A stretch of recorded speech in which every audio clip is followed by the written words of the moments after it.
Assalamualaikum warahmatullahi wabarakatuh. Bismillahirrahmanirrahim. Alhamdulillahirabbil alamin. Wassalatu wassalamu ala asrofil anbiya'i wal mursalin wa ala alihi washabbihi ajmain.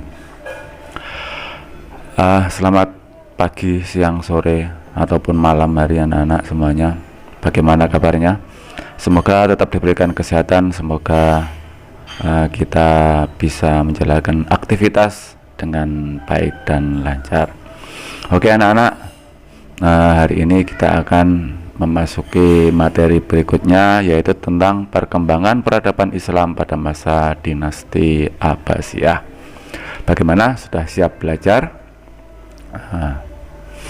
Oke, mari kita awali pelajaran hari ini dengan membaca doa bersama-sama. Semoga pelajaran ini bisa berjalan dengan lancar. Semoga ilmu yang kita dapatkan menjadi ilmu yang bermanfaat. Amin, amin ya rabbal alamin. Berdoa mulai.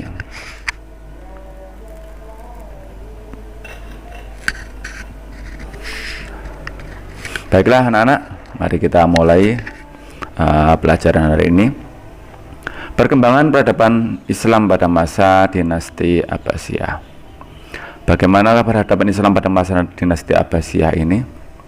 Apakah mengalami perkembangan yang sangat signifikan, perkembangan yang sangat besar terjadi bila dibandingkan dengan pemerintahan Islam sebelumnya, yaitu pemerintahan Islam dinasti Umayyah?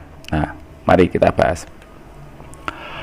Pada masa perkembangan dinasti Abbasiyah ini ternyata mengalami kemajuan yang sangat pesat sekali. Kemajuan tersebut diantaranya pada bidang politik, bidang ekonomi, bidang sosial, dalam bidang budaya, pada bidang militer, dan juga dalam bidang keilmuan. Pertama, dalam bidang politik. Apakah yang terjadi pada bidang politik ini? Nah, pada bidang politik ini terjadi perkembangan yang sangat bagus sekali. Ada pengangkatan wazir. Nah, pada pemerintahan Islam sebelumnya tidak ada wazir. Wazir ini adalah orang yang bertugas untuk menjalankan membantu khalifah dalam menjalankan pemerintahan. Kalau saiki wazir itu sebagai seorang menteri. Lah wazir ini sebagai pimpinan dari menteri tersebut. Jadi perdana menteri lah. Nah, pengangkatan wazir ini terjadi pertama kali pada masa pemerintahan khalifah kedua, yaitu khalifah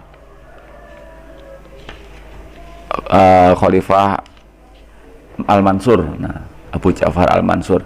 Khalifah Abu Ja'far Al-Mansur inilah yang membuat jabatan baru tersebut, yaitu jabatan sebagai seorang wazir. Wazir yang pertama yang diangkat itu dari keluarga Barmak, yaitu Khalid bin Barmak adalah seorang wazir pertama. Khalid bin Barmak ini seorang Persia, orang suku Persia yang diangkat menjadi seorang wazir pertama kali. Jadi khalifah menjalankan pemerintahan ini dibantu oleh wazir tersebut. Berikutnya dalam bidang politik yaitu pembentukan Diwanul Kitabah. Diwanul Kitabah ini adalah bagaimana orang-orang atau lembaga-lembaga yang dibentuk oleh pemerintah untuk menjalankan tugas-tugas tertentu. Diwanul Kitabah yaitu kalau dalam dinasti Abbasiyah ini cara saiki ngono sebagai sekretaris negara. Ada Khatib Ar-Rasail atau sekretaris surat menyurat persuratan. Khatib Al-Kharaj atau sekretaris keuangan.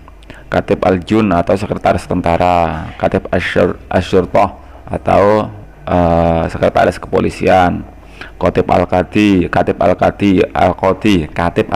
atau sekretaris kehakiman. Jadi pemerintahan sudah berjalan dengan sangat baik saat itu.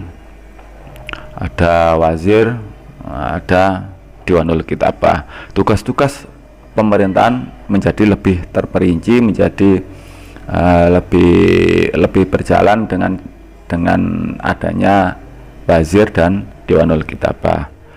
Dan berikutnya adalah membentuk departemen-departemen. Nah, ada departemen luar negeri, Diwanul Kharij, ada departemen urusan pengawasan negara atau Diwanul Ziman, departemen pertahanan dan keamanan negara atau Diwanul Aljun, dan departemen pekerjaan umum dan tenaga kerja atau Diwanul Akaroh, dan ada departemen pos dan telekomunikasi atau Diwanul Rasail. Nah, pengangkatan wazir, pembentukan Diwanul Kitabah, membentuk departemen ini menjadi pemerintahan dinasti Abbasiyah ini menjadi berjalan lebih baik lagi karena tugas negara tidak terpusat, tidak terfokus pada seorang khalifah.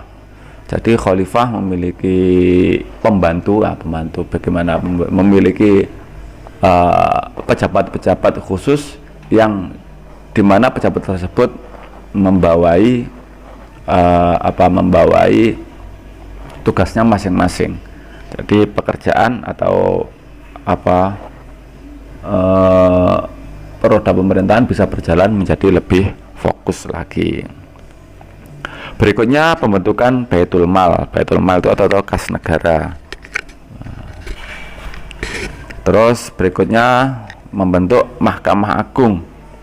Mahkamah Agung atau ya kalau sekarang ya kalau sekarang itu Mahkamah Agung itu ya apa jenenge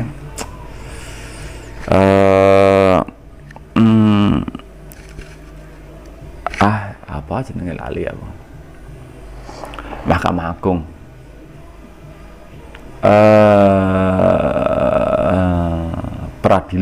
pengadilan lah untuk Mahkamah Agung. Mahkamah Agung ini dibagi menjadi tiga pengadilan, yaitu pengadilan Al-Qadha, Al-Hisbah, dan An-Nadhar fil Madzalim. Jadi permasalahan-permasalahan dibagi menjadi tiga macam. Kalau Al-Qadha itu mengurusi perkara-perkara agama, hakimnya disebut Al-Qadhi. Kalau Al-Hisbah masalah-masalah umum, masalah perdata maupun masalah pidana, hakimnya disebut dengan Al-Muhtasib. Kalau An-Nadhar fil Madzalim ini bertugas sebagai perkara-perkara dari tingkat qadha ataupun dari tingkat al-hisbah, jadi menyeluruh. Itu pengadilan sudah dibentuk. Selain ini juga membentuk Amir Syekh, Amir dan Syekh Al-Qaryah. Amir itu kalau sekarang kepala provinsi atau gubernur. Kalau Syekh Al-Qaryah itu kepala wilayah yang lebih kecil dari provinsi. Jadi karena pemerintah dinasti Abbasiyah ini sangat luas sekali, maka dibentuklah daerah-daerah yang lebih kecil. Ada Amir, ada Diwanul Qaryah. Diwanul Qaryah bertanggung jawab kepada Amir, Amir bertanggung jawab kepada wazir, wazir bertanggung jawab kepada khalifah. Nah, bidang politik. Berikutnya bidang ekonomi. Dalam bidang ekonomi, dinasti Abbasiyah ini mengalami kemajuan yang sangat pesat sekali. Kas negara atau Baitul Mal tadi mengalami kemajuan yang sangat pesat. Kekayaan negara sangatlah banyak sekali.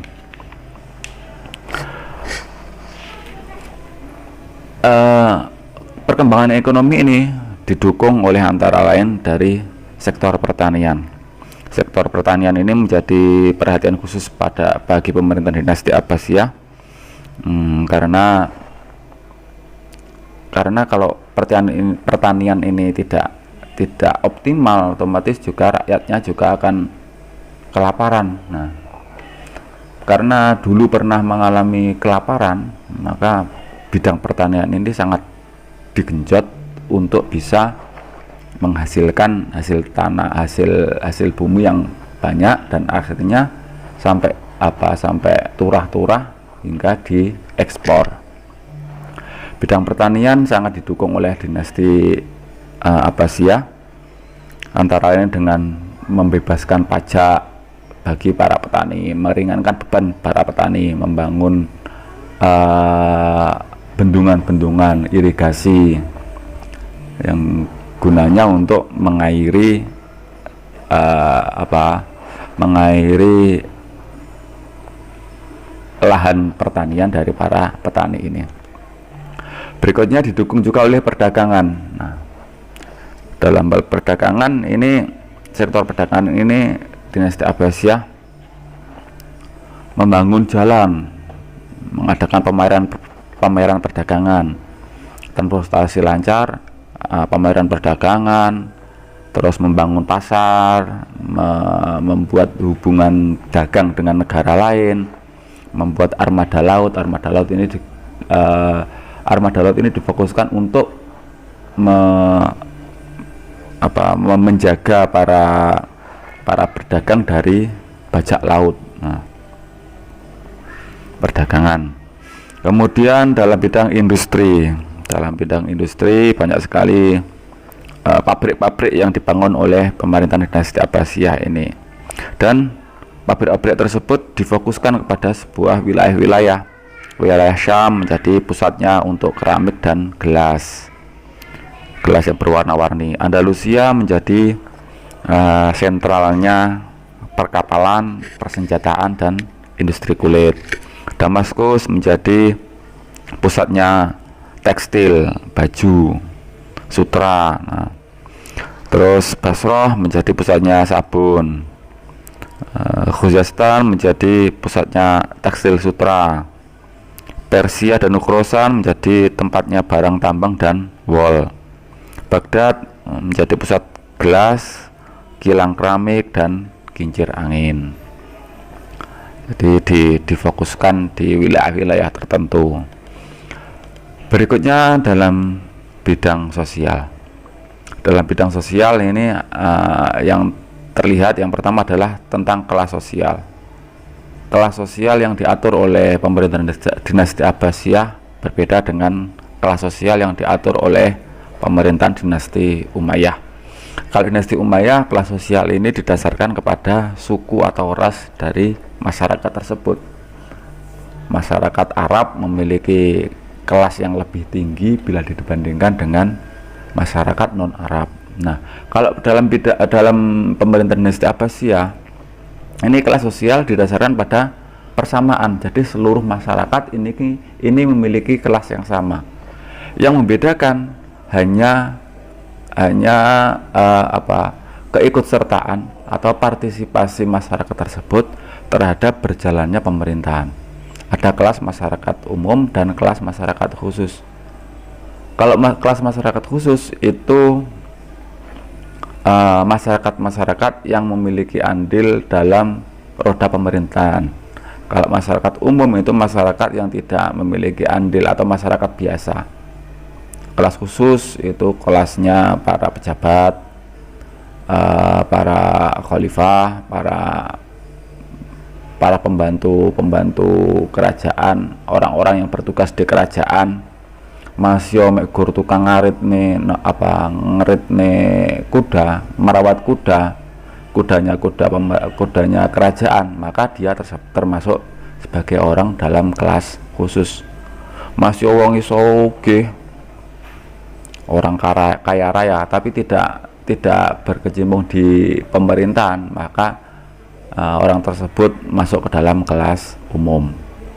Wong ipo winter tapi tidak masuk dalam pemerintahan, tidak memiliki andil tidak sebagai pejabat, tidak sebagai orang pemerintahan, maka mereka orang tersebut termasuk dalam kelas umum,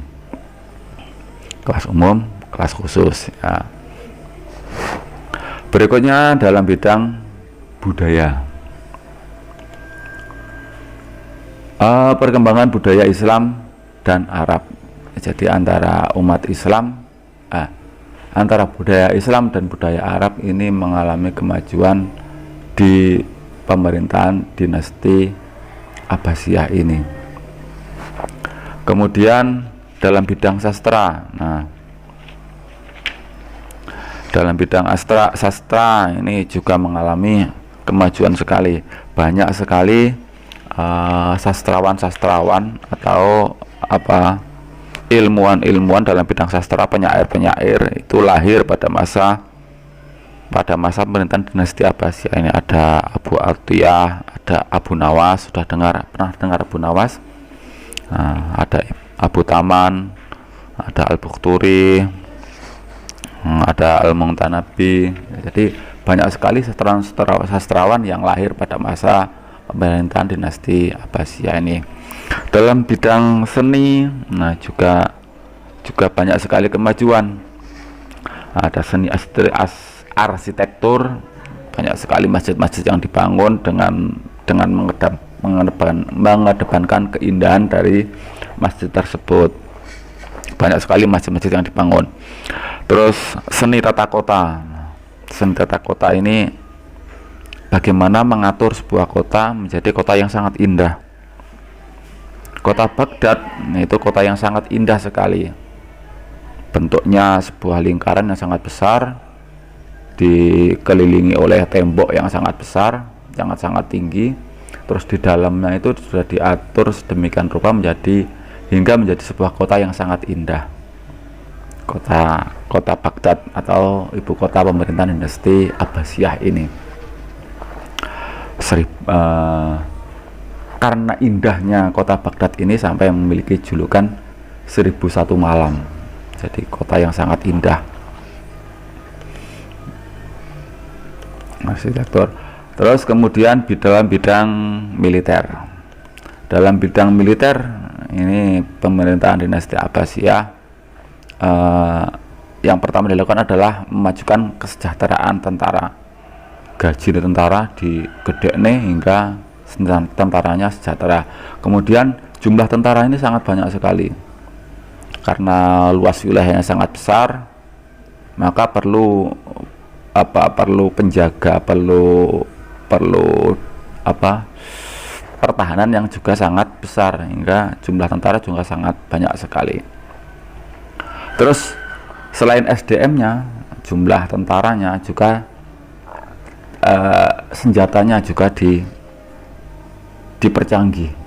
Senjatanya dinasti Abbasiyah ini lumayan canggih-canggih saat itu. Terus armada lautnya yang saya sebutkan tadi, armada laut ini tentara lautnya, juga mengalami kemajuan hingga bisa mengamankan pemerintahan.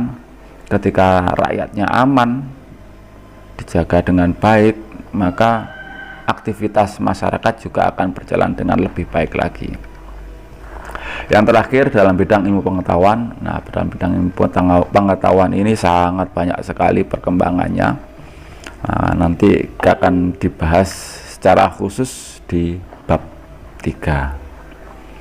Oke, untuk sekian. Untuk hari ini kita akhiri sekian dulu. Kita baca hamdalah bersama-sama. Alhamdulillahirabbil alamin. Baiklah anak-anak, saya akhiri pelajaran ini dengan salam. Assalamualaikum warahmatullahi wabarakatuh.